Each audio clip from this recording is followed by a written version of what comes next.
Hey everybody, it's Jason Blaha here, and today is my dynamic effort squat and deadlift day. All of it went pretty good. I was happy with everything, and today was the first week in the 3 week wave for going back to bands after doing 3 weeks of chains. And I will say at first, I felt really slow on the first set of squats, first set or two, and around the third set, the speed started picking up. And that's one of the things that's pretty normal with speed work, that when you guys do this stuff, you notice it. And for those curious, week one, we work at 50% with 25% band tension. I'm off just a few pounds, obviously, on that. I'm running a hair under 25% on the band tension, and I'm 5 pounds over on the squat, but that's assuming my squat hasn't gone up at all since the last time we tested the box squat. So, so I've got 225 on there, and then I'm running 100 pounds of band tension. Again, for those curious. And again, if you look, that's a rogue band, and those bands are advertised at 100 pounds, and I've measured them and found that at squat distance, they are pretty much 100 pounds of tension, 50 on each side. So the whole point here, and people have to remember, speed work is about compensatory acceleration. So you're trying to explode as fast as you can. And that's not always easy to do off of a box squat, but box squats are explosive by their very nature anyways. So again, it's always going to be explosive as long as you have a decent speed. Again, as long as you're putting that effort into it, but you are trying to explode as hard as you can. And for me, I feel like I do need to work on building more and more explosiveness, and this is how you do it. This is the best way to do it. So that's one of the things that's come up. I've actually had people say, "Oh, Jason doesn't squat anymore. I'm doing a box squat," and I think you'll find that plenty of strength and conditioning coaches feel that the box squat does have full carryover. I rebuilt my squat. Remember, if you guys recall, early in the days of me being on YouTube, after I learned to walk again after being sick, I built my squat back to close to 500 before I broke the 500 with box squats. Right? I did box squats, and that is how I rebuilt my actual squat. I used box squats all the way until I was something up to around 470 on a normal back squat. And then I went back over to the back squats and then built it up to, I guess, 508. Again, a number of years ago, back when I first started the channel. So if people remember that, that is how I did it. So this is still a squat, guys. And you need to look at the mechanics of it. It's still a squat. It's just not the traditional back squat. But you're still building all the same muscles, and you're building a similar movement pattern. So it's not like you're not going to get strong on a squat by doing this. It would be different if it was a leg press or something, and you're claiming it's going to build a squat, but this is still a squat. But again, it's a different variation of the squat. But when you think about it, the bar's still sitting on your back. You're still putting your hips below parallel. The weight's still, again, supported up on top of your shoulders and back. Still a similar movement pattern. It's not identical, but it's similar. So as long as you can learn to control the very bottom with a normal squat, it does have carryover. And in this case, I'm learning to squat wider and wider, because for me, that is something I need to work on. I know that that's a big part of what I need to get my biomechanics perfect on my squat, so that I can avoid some of that thoracic rounding at the top. I do need to do a wider squat. I do need a wider stance because of the way that I'm personally built. Then we did speed pulls, 20 singles today.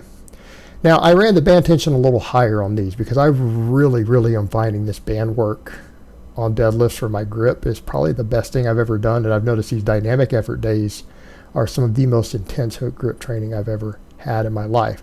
So I'm trying to really push that a little harder. So I'm like, it doesn't matter if I was a few pounds under on the box squat band tension, because I went over on this. So the band tension I'm using for this would actually be the band tension we'd use for a 600-pound deadlift, which I don't think my Sumo's at 600 yet.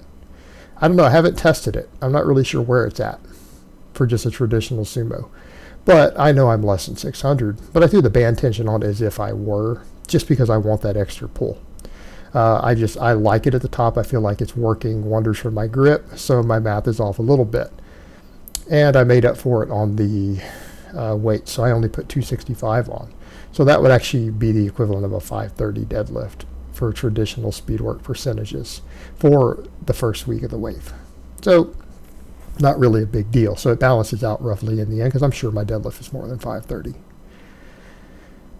And I really, really love this. Like speed work on deadlifts, like speed pulls have pretty much turned into my favorite exercise. Like if I could pick one thing that I do every day, if my thumbs could handle it on the hook grip, I would do these every day. This is actually the most enjoyable part of my training every week, which is good because it brings so much to the table. When you think about in terms of speed, power, athleticism, the full body component of it, it's really a phenomenal exercise to do these higher set speed pulls like this.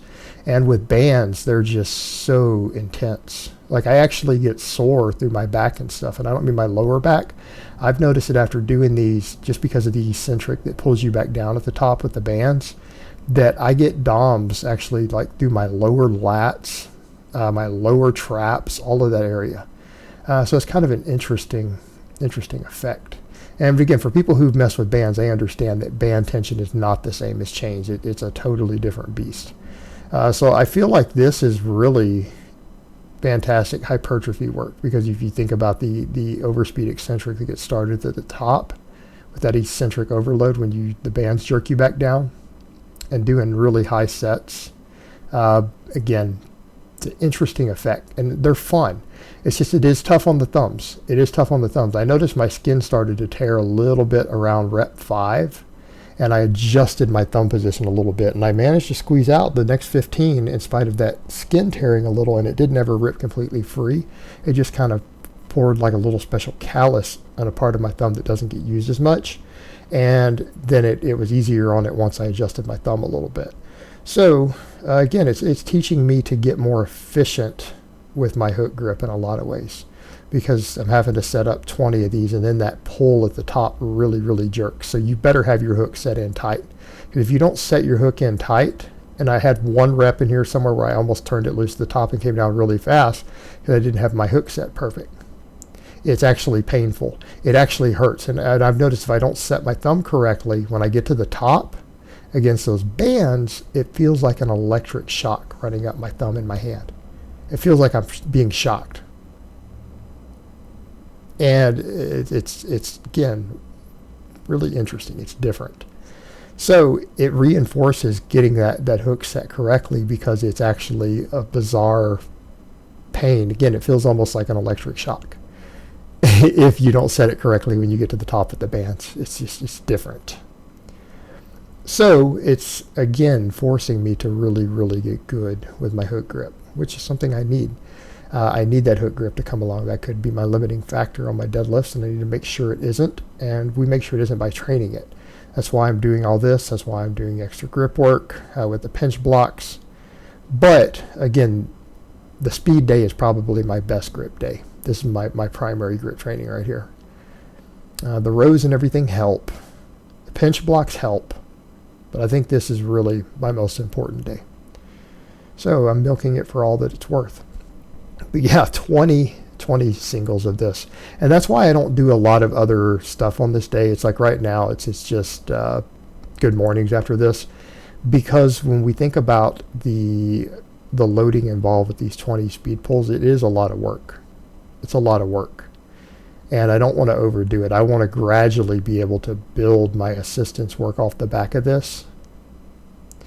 And so for now, all it is just my good mornings. And then I'll do some glute ham raises and some grip work later. But this is so much posterior chain work, and I feel it so much through my entire back. And then you factor in the box squats and everything for the lower body. It's a fair amount of training volume, and I don't want to get buried. I don't want to get buried on it. So it's going to have to be a gradual increase in workload. And people are noticing now too, more and more, you're going to see me separating a different assistance movements on my max days versus my speed days. Because again, there's going to be a slightly different focus, and then it's also to avoid some overuse injuries. And I'll discuss some of it with my triceps tomorrow.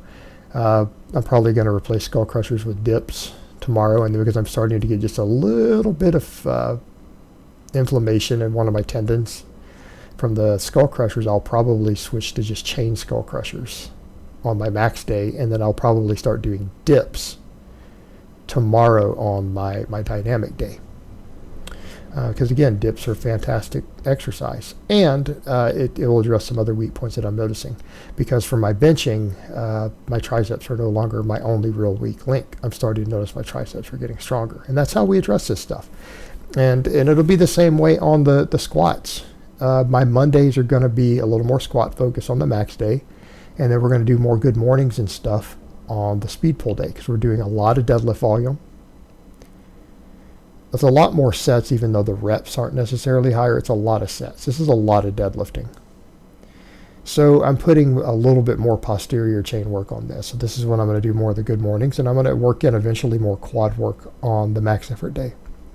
And, you know, because again, I'm finding the hip belt squats really are fatiguing. They're really putting so much pressure on some of the support musculature in my back, the way the belt pushes against me.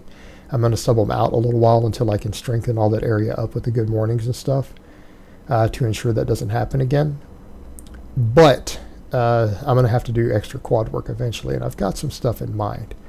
But for now, I'm doing the safety squat bar box squats because it carries over to both the squat and the deadlift very effectively. But I mean, when I start needing a little more quad specific work, once the posterior chain is stronger and my back is stronger, and I know that it's strong enough that my quads start to limit my squat weight, I might work in stuff like Bulgarian split squats. But when I say Bulgarian split squats, I mean the real deal. I don't mean the fluff exercise people are doing in gyms, because that is not a Bulgarian split squat. I would call that a bench lunge. That's what I would call it. But it's not a Bulgarian split squat. And I've discussed that in the past. That is absolutely not how the lifters and coaches who invented and popularized the lift did it. And it's really a fluffy garbage exercise that most people are doing. But I'll probably eventually work in the real deal, purely for the additional quad work without too much extra axial loading, because we get so much of it on all the squatting and deadlifting. So that might be an option for me. But definitely, I think we can still see the recomp happening here. Because again, I do look a little bigger, a little leaner. And the fact is, I'm looking leaner without any weight loss. That's what people have to remember. I am literally 2 pounds heavier than I was in January. So there's no cutting happening. Been a little bit of gradual fat loss.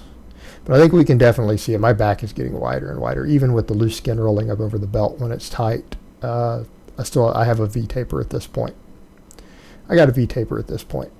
So, kind of interesting. I don't care about bodybuilding stuff, but I think if I lose another 10 pounds of body fat over time, I kind of wonder what my back is going to look like. It might actually look kind of ridiculous. Not that it's that big of a deal. No one's watching my channel for my amazing physique. I can assure you of that. I am not known for that. And I think everyone can agree with that, whether you love me or you hate me. I think we all agree nobody's here because of my beautiful body. At least I would think. Now, there might be one or two. Who knows? But I'm going to say there definitely would be a rare individual.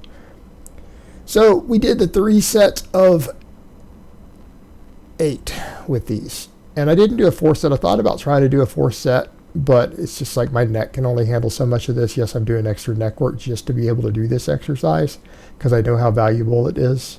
But it does put a lot of pressure on your neck, and I am worried about straining it.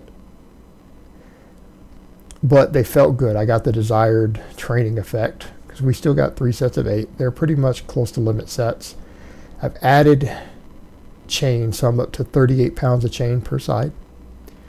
Again, for those curious, those are 5/8 chains. They're 5 feet long. You do the math yourself. If you think that I'm wrong, you go check your own math. Chains are standardized. But yeah, everything felt good on these. I mean, again, they were challenging. Like this was challenging with the extra chains. And I know it's not that much weight. It's not that much weight at all. I will get stronger on this. And again, it's an exercise that I know will carry over. I know my deadlifts will go up as a result of this. So I'm going to push it forward. I'm going to keep it slow because I need to make sure my neck can handle it. I need to make sure that my neck can handle that weight. And so I'm going to have to take that week by week, push it hard but not overdo it. And again, this is an assistance exercise that will bridge the gap in a lot of things that I need. I think it's going to be a very valuable lift.